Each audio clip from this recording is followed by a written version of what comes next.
Welcome to Doctors of the Past. In this video, we travel alongside Ludwig II to one of Bavaria's most magical castles. Stay with us, subscribe, and thank you for your time.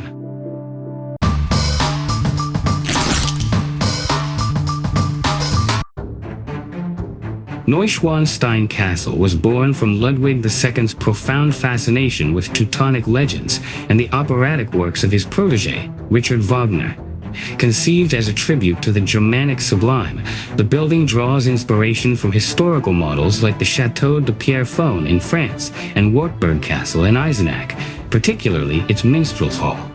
The fortress walls display murals depicting scenes from musical dramas such as Parzival, Lohengrin, and Tannhauser, reflecting a childhood shaped by the frescoes of Hohenschwangau. Ludwig II projected the building as a manifestation of his regal status through religious symbolism, making direct allusions to the mythical Grail Castle. This dream in stone is not an authentic medieval replica, but a work of 19th century historicism seeking to materialize the monarch's artistic and mythological visions. The construction of Neuschwanstein formally began on September 5, 1869, after Ludwig II waited for the passing of his grandfather, Ludwig I, to access the necessary funds. Although its appearance evokes an archaic past, the castle was a futuristic anachronism equipped with the era's cutting-edge technology. The structure featured advanced central heating systems with humidity control, a network of battery-powered electric bells for the staff, and toilets with automatic flushing mechanisms. This duality between fairy tale aesthetics and modern engineering defines the sovereign as a visionary who used science to vitalize fantasy. Even in his sleighs, Ludwig II was a pioneer. The Puttenschlitten was the first vehicle in Bavaria with electric lighting, creating an almost supernatural spectacle as it traversed the snowy mountains under the moonlight.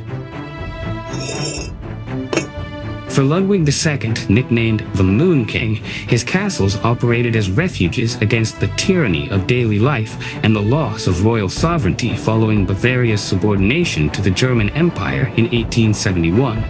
His architectural works were meant to symbolize an absolute authority he no longer exercised in the political sphere. A fundamental detail in Neuschwanstein is the throne hall, which remains incomplete and, revealingly, physically lacks a throne. This void symbolizes the solitude of a king who reigned but no longer ruled, as well as his status as an other misunderstood by bourgeois modernity. His isolation deepened with nocturnal habits and mechanisms like magic tables for dining alone, avoiding human contact while conversing with the spirits of deceased monarchs. The castle thus stands as a monument to royal misanthropy and the quest for immortality through art. Ludwig II's building obsession drove the royal finances to the brink of bankruptcy, triggering a crisis his ministers used to depose him. In 1886, a commission led by Bernhard von Gudden declared the king mentally unfit based on hearsay reports and without a personal clinical examination, an act described as political brutal Philistinism.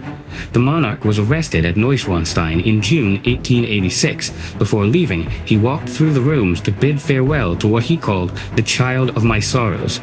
On June 13th, the king was found lifeless in the waters of Lake Starnberg alongside von Gudden, under circumstances that remain unclear. Although the official version ruled it a suicide, the coroner found no water in his lungs, cementing his myth as a failed Gothic hero who preferred death to capitulation before an oppressive social order.